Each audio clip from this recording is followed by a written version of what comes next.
خواہشوں پر، نافرمانیوں پر رونا آ جائے، افسوس کرنا نصیب ہو جائے، یہ ہمارے لیے بہت قیمتی دولت، اور جب یہ دولت نصیب ہو جاتی ہے، جب یہ میسر ہو جاتی ہے، یہ قیمتی گھڑیاں، یہ قیمتی لمحے، یہ قیمتی راتیں، یہ قیمتی ایام، وہ ایک لمحہ جس لمحے میں اللہ بندے کو راضی کر لیتا ہے، اس قیمتی لمحے کا مل جانا بڑی خوش قسمتی کی بات ہے۔ ورنہ ساری انسانیت کے آبا و اجداد، ابا حضرت آدم علیہ السلام دنیا کے پہلے انسان ہیں، اللہ کے پہلے نبی ہیں۔ جنت میں آپ کو اللہ نے پیدا فرمایا، بڑی بڑی نعمتوں سے اللہ نے نوازا، بڑی خوبیوں سے اللہ نے نوازا، ایک مدت، ایک بڑا لمبا زمانہ جنت میں گزارا۔ اللہ پاک نے ساری چیزوں کی آپ کو چھوٹ دے رکھی ہے، جنت کی جس گلی میں چاہو گھومو پھرو، مزہ کرو، عیش کرو، لیکن میرے نبی، میرے آدم، میرے انسان، میرے بندے، ایک درخت، ایک پودا ایسا ہے کہ اس کے قریب نہ جانا۔ وَإِذْ قُلْنَا لِلْمَلَائِكَةِ اسْجُدُوا لِآدَمَ فَسَجَدُوا إِلَّا إِبْلِيسَ، جب یہ سجدے کا موقع اللہ نے فرشتوں کو عطا فرمایا، وہ گھڑی، وہ لمحہ آدم کے لیے بڑا قیمتی ہے، بڑا قیمتی وہ لمحہ، وہ گھڑی ہے کہ جس گھڑی فرشتوں کے ذریعے اللہ نے سجدہ کرایا۔ اتنا مبارک نبی جب جنت میں رہتا ہے، اللہ نے ساری چیزوں کی چھوٹ دے رکھی ہے، صرف ایک چیز سے اللہ نے روکا ہے، فلانا درخت ہے، اس درخت کے قریب نہ جانا، سجائے کہ اس کو چھونا، اس کے دانے کھانا، اس کا پھل کھانا۔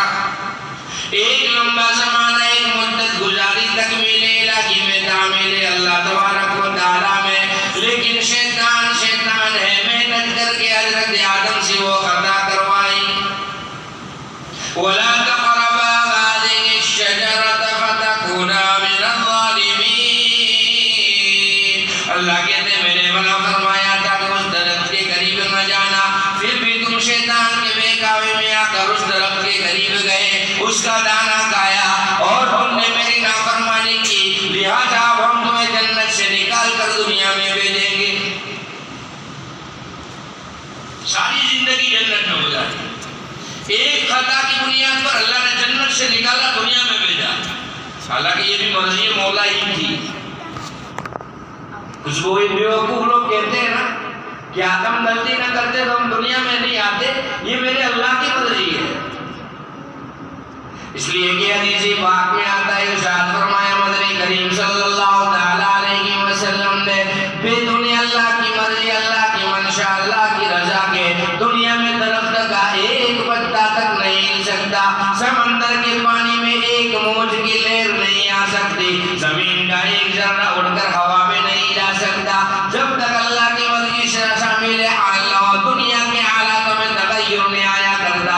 اتنا بڑا فیصلہ اللہ تبارک و تعالیٰ نے آدم کی تخلیق کا لیا، جنت سے دنیا میں بھیجنے کا لیا، کہ آدم کی غلطی کرنا، آدم کی خطا کرنا، آدم کا وہ دانہ کھا لینا اللہ کے علم میں نہیں ہوگا۔ اللہ کی مرضی دی ہے، کیا مرضی دی؟ الستُ بربکم، اللہ نے پوچھا تھا کہ میں تمہارا رب نہیں ہوں، میں تمہارا پالنہار پروردگار نہیں ہوں؟ سب نے ایک زبان ہو کر کہا تھا، قالوا بلا شہدنا، ہاں آپ ہمارے رب، ہم اس کی گواہی دیتے ہیں۔ اس کا امتحان لینے کے لیے اللہ نے دنیا میں بھیجا ہے۔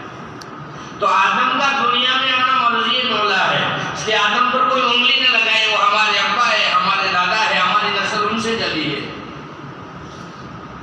تو وہ گھڑی حضرت آدم علیہ السلام کے لیے بڑی قیمتی گھڑی تھی، جس گھڑی میں اللہ نے آپ کی توبہ قبول فرمائی۔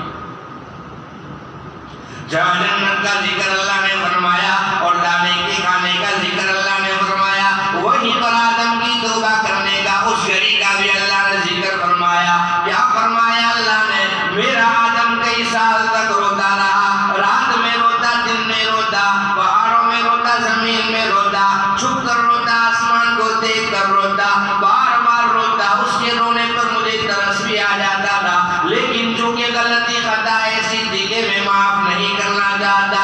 پھر آدم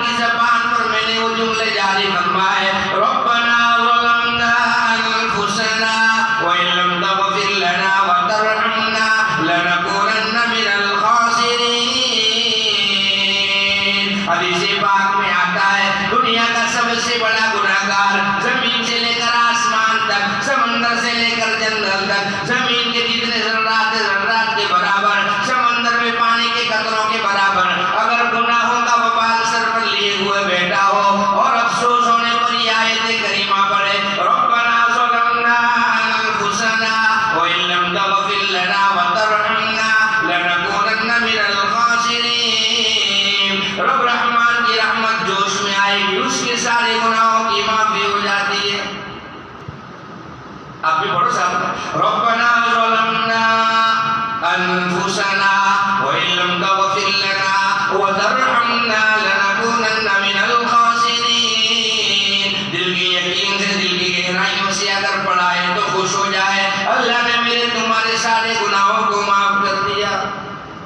وہ گھڑی وہ بڑی قیمتی تھی، بڑا قیمتی لمحہ تھا۔ حضرت ایوب علیہ السلام کا ذکر آتا ہے، 84 سال کی عمر ہے، بیماری میں گزری، بیوی بڑی فرما بردار، قصہ لمبا ہے مختصر اشارہ کرتا ہوں، بیوی بڑی فرما بردار ہے۔ فرما بردار بیوی کا ملنا یہ بھی اللہ کی بڑی نعمت ہے، فرما بردار اولاد کا ملنا یہ بھی اللہ کی بڑی نعمت ہے۔ اولاد تو سب کی ہے، کس کی اولاد ایسی ہے جو باپ کی ماں کی آواز پر اٹھ جائے بیٹھ جائے؟ زمانہ بڑا خطرناک چل رہا ہے، تعلیم و تربیت بڑی خطرناک دی جا رہی ہے، ہماری اولادوں کے اندر دنیا کی وقت ڈال کر دین اور آخرت کی وقت کو مٹایا جا رہا ہے۔ اور اس میں دنیا والوں کا قصور کوئی نہیں، اسکول پڑھانے والے ٹیوشن پڑھانے والوں کا قصور کر نہیں، فلم انڈسٹری کے ہیرو کرکٹروں کا قصور کوئی نہیں، قصور ہے تو میرا تمہارا ہمارے گھر والوں کا قصور ہے کہ جس نے دنیا کی تعلیم کو ضروری سمجھا، دین کی تعلیم کو ضروری نہیں سمجھا۔ صبح سویرے بیٹے کے ہاتھ میں ایک کھلونا تھما دیتے ہیں، موبائل کے نام پر اسے ایک ایسی چیز دے دیتے ہیں، ایک ایسا ہتھیار دے دیتے ہیں جو آخرت برباد کرتا ہے، دنیا بھی برباد کیے جا رہا ہے۔ ہمارا ایک قصور ہے،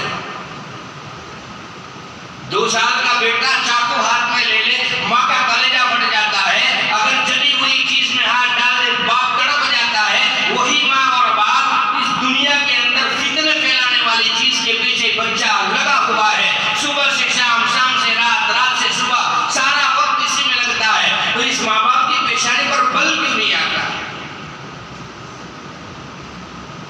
ہمیں اللہ نے اس لیے دنیا میں تو نہیں بھیجا تھا کہ ہم آوارگردی کریں، عیاشی کریں۔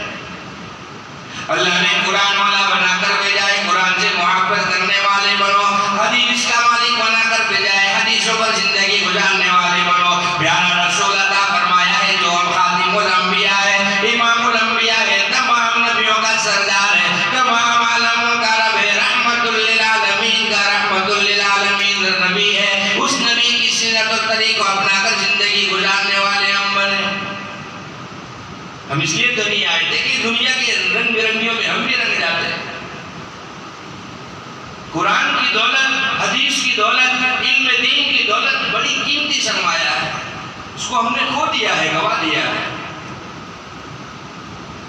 یہ جب سرمایہ ہاتھ میں تھا تو ہماری اولادوں میں عبد القادر جیلانی رحمۃ اللہ علیہ پیدا ہوا کرتے تھے، امام شافعی، امام محمد رحمۃ اللہ علیہ پیدا ہوا کرتے تھے۔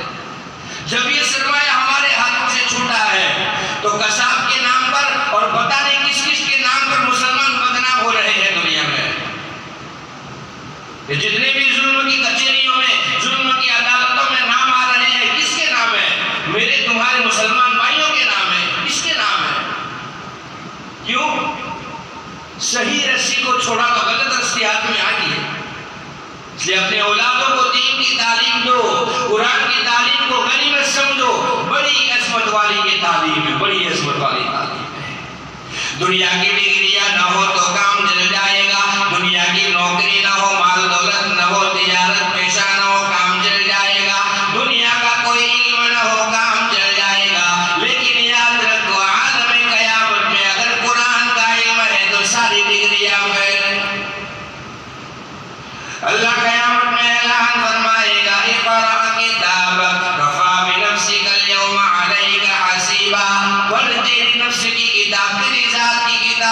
خود پڑھ لیا کر، وہاں پر تو عربی کے الفاظ ہوں گے، ہم نے بچوں کو عربی بنایا ہے تو وہ کتاب پڑھ پائے گا۔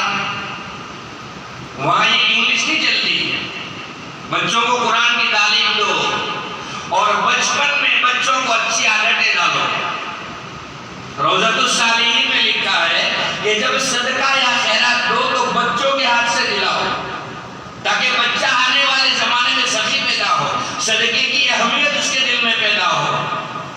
اور سنت اور نوافل بچوں کے سامنے گھر میں پڑھو، اور بچوں کو کہو کہ میں ظہر کی 4 رکعت سنت موقدہ پڑھ رہا ہوں، بیٹا تو بھی پڑھ میرے ساتھ۔ بچوں کے سامنے اچھے کام، نیکی کے کام کرو۔ روزہ رکھو تو بچوں کو کہہ کر رکھو، بیٹا یہ نفل روزہ ہے، یہ سنت روزہ ہے، یہ رمضان کا فرض روزہ ہے، روزہ اس طرح رکھا جاتا ہے۔ بچوں کے سامنے اچھائیاں اس کے سامنے پیش کرو تو بچہ کل اٹھ کر متقی بنے گا، پرہیزگار بنے گا۔ قرآن کی تعلیم بڑی قیمتی تعلیم ہے، اور قرآن کی تعلیم کے آنے پر انسان کی دنیا بھی سنورتی ہے، آخرت بھی سنورتی ہے۔ لیکن ہمارے یہاں کا معاملہ ہی پورا الٹا ہے۔ قرآن نہیں پڑھے گا بچہ چل جائے گا، قرآن کی دین کی تعلیم نہیں ہے چل جائے گا، انگلش پڑھنا آنا چاہیے، انگلش بات کرنا آنا چاہیے، انگلش کی تعلیم اس کے پاس ہونی چاہیے، اونچی اونچی ڈگری اس کے پاس ہونی چاہیے، ان ڈگریوں سے کام نہیں چلے گا۔ تو حضرت ایوب علیہ السلام 84 سال کی عمر، بیوی بڑی فرما بردار، ایک مدت بیماری میں رہے گی، ایک زمانہ بیماری میں گزارا۔ بیوی خدمت کرتی ہے، روٹی بھی لاتی ہے، ان کی خدمت بھی کرتی ہے، ان کے کپڑے بھی دھوتی ہے، ان کے زخموں کو صاف بھی کرتی ہے۔ لیکن ایوب کی بیماری دنیا کی مرضی نہیں تھی، رب کی مرضی تھی۔ جب رب شفا دینا چاہتا ایک لمحے میں دے دیتا، لیکن 84 سال کی عمر تک آپ کو بیماری میں اللہ نے تڑپایا، حالانکہ نبی ہے، آپ نبی ہیں۔ وَاذْكُرْ عَبْدَنَا أَيُّوبَ، میرے محبوب نبی کریم صلی اللہ علیہ وسلم پر جب قرآن نازل ہو رہا تھا، اللہ کی طرف سے حکم آیا، اے میرے محبوب یاد کر ایوب کی قربانی کو، جو ساری عمر بیماری میں رہتے ہوئے بھی میرا شکر ادا کرتا رہا۔ ہماری تمہاری طرح نہیں، سر درد ہو رہا تو اللہ سے شکایت، مال میں برکت نہیں، روزی میں برکت نہیں تو اللہ سے شکایت، گھر میں سکون نہیں اللہ سے شکایت۔ یہ ساری خطائیں بیماری کی جڑ تو ہم نے ہمارے اعمال سے پیدا کی ہے، ورنہ اللہ تو آج بھی وہی ہے جو غزوہ بدر میں 313 صحابہ کی مدد کرنے والے ہیں۔ یہ ہماری بدولت سب آ رہا ہے۔ تو اللہ نے آپ علیہ السلام کو جب شفا عطا فرمائی، یہ مفصل قصہ ہے، کبھی انشاءاللہ جمعے میں بیان کریں گے، شفا عطا فرمائی تو حضرت ایوب علیہ السلام کی زبان پر ایک جملہ آیا، اس جملے کے اندر اللہ کی تعریفوں کی انتہا تھی کہ میرے رب نے مجھے اس بیماری سے شفا عطا فرمائی، یہ میرے لیے بڑا قیمتی لمحہ ہے۔ اور ایک موقع پر بیوی کو 100 کوڑے مارنے کی قسم بھی کھائی تھی۔ جب بیوی خدمت کام کرنے جا رہی تھی، راستے میں شیطان بوڑھے پیر بزرگ کی شکل میں ملا اور اس نے کہا کسی کے نام پر بکرا ذبح کر تو تیرا شوہر ٹھیک ہو جائے گا۔ شرک کی دعوت دی شیطان نے۔ تو عورت ہوتی ہے، کمزور ہے، اس کی بات سمجھ میں آ گئی، جیسے آج کے ڈھونگی پیر اور مولاناؤں کے چکر میں عورتیں پھنستی ہے۔ آئی گھر میں، حضرت ایوب نے پوچھا تیرا مزاج بڑا اکھڑا ہوا ہے، کیا بات ہے، کیوں پریشان ہے؟ تو کہا جی بزرگ ملے تھے، انہوں نے کہا فلانے کے نام پر بکرا ذبح کر تیرا شوہر ٹھیک ہو جائے گا۔ وہ نبی تھے، نبوت کی نور نے بتا دیا کہ وہ شیطان کا شرک کی دعوت دیتا تھا۔ اور حضرت ایوب نے قسم کھائی میں اچھا ہو جاؤں گا تو تجھے 100 کوڑے ماروں گا۔ اب ایوب علیہ السلام ٹھیک ہوئے، 100 کوڑے مارنے کی قسم بھی پوری کرنی ہے اور اللہ کو آپ کی اہلیہ کو بچانا بھی ہے۔ تو اللہ نے کیا فرمایا؟ 100 لکڑیاں لو، 100 ٹہنیاں لو اور ایک ہی ساتھ اس کو مار دو، تمہاری قسم بھی پوری ہو جائے گی اور میری نیک بندی پر ظلم بھی نہیں ہوگا۔ تو ایوب کو شفا ملی، وہ گھڑی، وہ لمحہ بڑا قیمتی تھا، بڑا قیمتی لمحہ تھا۔ حضرت ابراہیم علیہ السلام کا قصہ ہم عید کے موقع پر اور حج کے موقع پر سنتے رہتے ہیں۔ اللہ نے بڑھاپے میں بیٹا عطا فرمایا۔ مقام رفعت جب اللہ دینا چاہتا ہے، اونچا مرتبہ اللہ دینا چاہتا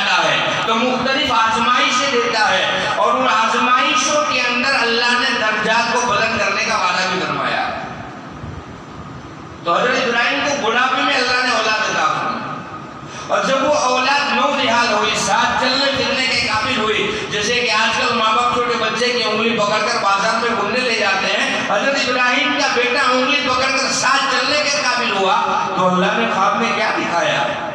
انی ارا فی المنام انی اذبحک فانظر ماذا تری، اسماعیل میں خواب دیکھتا ہوں کہ میں تیرے گردن پر چھری چلا رہا ہوں، یہ کیا معاملہ ہے؟ ایک دن دیکھا، 2 دن دیکھا، 3 دن دیکھا، سمجھ گئے رب کی مرضی یہی ہے۔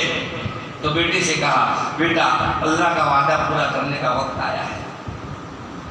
کپڑے پہنائے، تیار کیا، غسل کرایا، آنکھوں میں سرما لگایا، خوشبو لگائی، پہاڑی پر لے گئے اور سارا قصہ آپ لوگ جانتے ہیں۔ جب گلے پر چھری چلا رہے تھے، یہ تو اللہ کو صرف آزمانا تھا، اللہ کو ذبح نہیں کروانا تھا۔ اللہ ابراہیم کی نیت اور اخلاص کو دیکھنا چاہتے ہیں۔ لَن يَنَالَ اللَّهَ لُحُومُهَا وَلَا دِمَاؤُهَا وَلَكِن يَنَالُهُ التَّقْوَىٰ مِنكُمْ، نہ تمہارا گوشت مجھے چاہیے، نہ تمہارے جانوروں کا چمڑا خون ہڈیاں چاہیے، میں تو تمہارے اخلاص و نیتوں کو دیکھنا چاہتا ہوں کہ تم کس نیت پر میرے راستے میں مال قربان کرتے۔ جب وہ چھری چل رہی تھی اور ابراہیم مسجد میں تھے، اللہ بڑے پیار اور محبت سے آسمان پر بیٹھے ہوئے دیکھ رہے تھے۔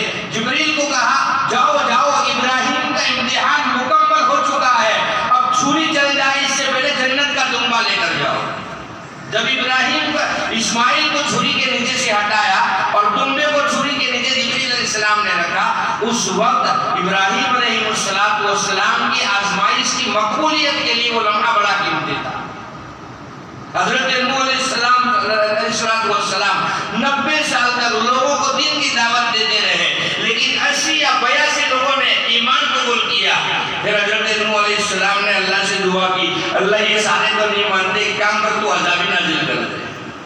قربان جائے میرے محبوب نبی کریم صلی اللہ علیہ وسلم کی ذات مقدس پر ہماری اتنی خطائیں لغزشیں ہونے کے باوجود وہ جانتے تھے اللہ نے آپ کو سارا علم دیا تھا، وہ جانتے تھے 21ویں صدی کے مسلمان میری سنتوں کے جنازے نکالیں گے، میرے دین کے جنازے نکالیں گے، میرے حدیث اور قرآن کی تعلیم کے جنازے نکالیں گے، محمد اور فاطمہ کا نام بدنام کریں گے۔ پھر بھی کیا کہہ رہے ہیں؟ باری تعالیٰ میری امت کو تو رسوا نہ کرنا، اس کے عملوں کو چھپا دیتا۔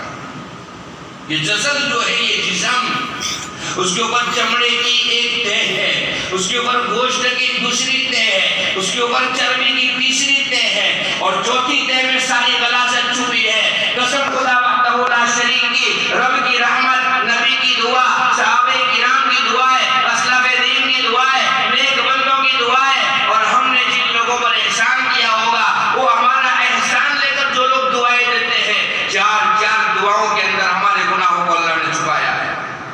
ورنہ ہر آدمی اپنا گریبان دیکھے، چاک ہی چاک نظر آئے گا۔ جب گناہ ہوتا ہے، جب خطا ہوتی ہے تو اللہ کا عرش ہلتا ہے، اللہ کا عرش ہلتا ہے۔ اللہ بڑے غضب میں زلال میں آ جاتے ہیں، اور اللہ سورہ رحمان کا تو عجیب انداز میں بیان فرماتا کیا؟ یا معاشر الجن والانس ان استطعتم ان تنفذوا من اقطار السماوات والارض فانفذوا۔ اے خطا کرنے والے، اے گناہ کرنے والے، اے رات کے اندھیرے میں چھپ کر زنا کرنے والے، اے دین کے اجالے میں رہ کر چوری جوا کھیلنے والے، اے نافرمانیاں کرنے والے، رب کی حکم عدولیہ کرنے والے، مجھ رب کا تجھے یہ چیلنج ہے، اگر تجھے گناہ ہی کرنا ہے، خطائی کرنی ہے، میرے آسمان کی چھت کے باہر چلا جا، میری زمین کے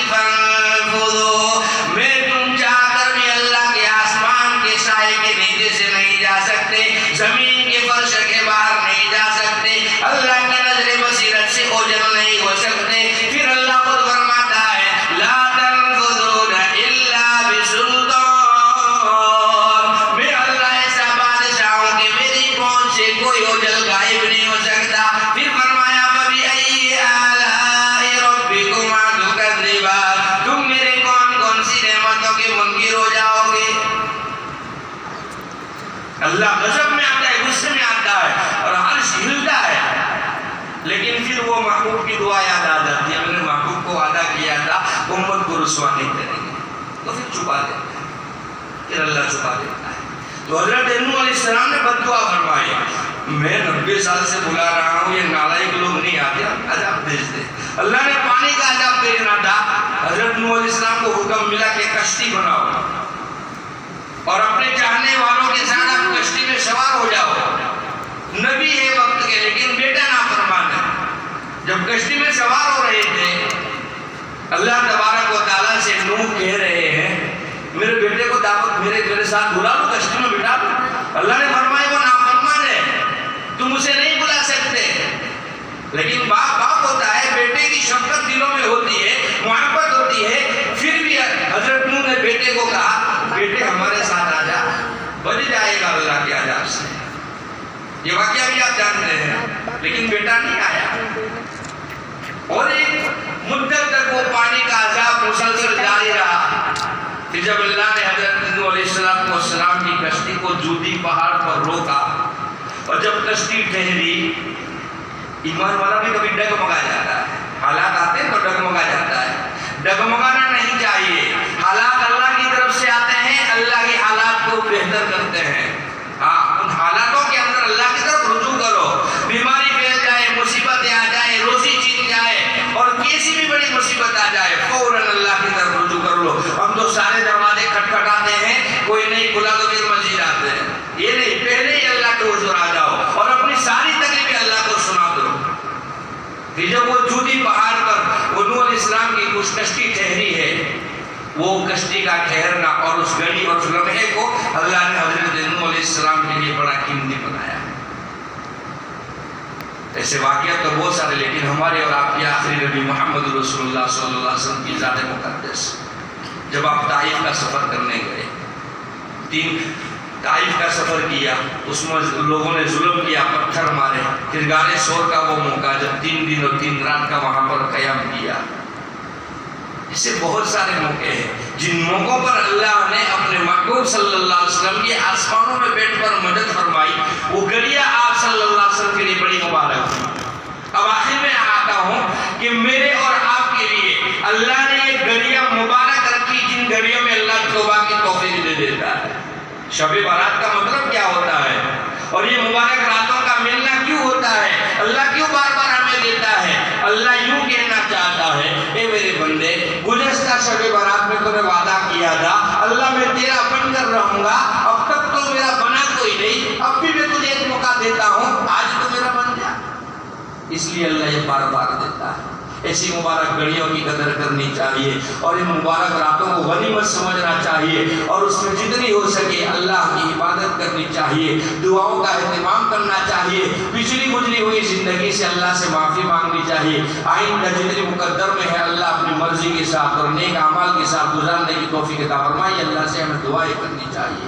یہ مبارک راتوں کے اندر اللہ کی رحمت عام برستی ہے اور جو چیزیں عام ہوتی ہے اللہ تبارک و تعالیٰ نے اس کو بڑی وسیع رکھی ہے۔ جیسے کہ پانی عام نعمت ہے، کوئی بھی پی سکتا ہے، ہوا عام نعمت ہے، کوئی بھی اس میں سانس لے سکتا ہے، ایسی بہت ساری نعمت ہے۔ اس میں اللہ نے اپنی رحمت کو بھی عام رکھا اس رات کے اندر کہ اللہ پہلے آسمان پر آ جاتا ہے، باقی راتوں میں رات کے آخری حصے میں آتا ہے اور اس رات میں ابتدائی رات سے آ جاتا ہے، فرشتوں کا ایک ہجوم لے کر آتا ہے اور پھر آواز لگاتا ہے کوئی مانگنے والا جس کے سوال کو پورا کیا جائے، ہے کوئی بیمار جو شفا کا طالب ہو، ہے کوئی بے روزگار جس کو ہم بہت ساری روزی دے۔ یہ اللہ اعلان لگواتا ہے، گناہوں کی معافی کروانے والا آئے تو باقر اللہ اعلان لگاتا ہے پہلی ہی رات سے، رات کے پہلے ہی حصے سے صبح صادق تک اللہ پہلے آسمانوں سے آواز لگاتا ہے۔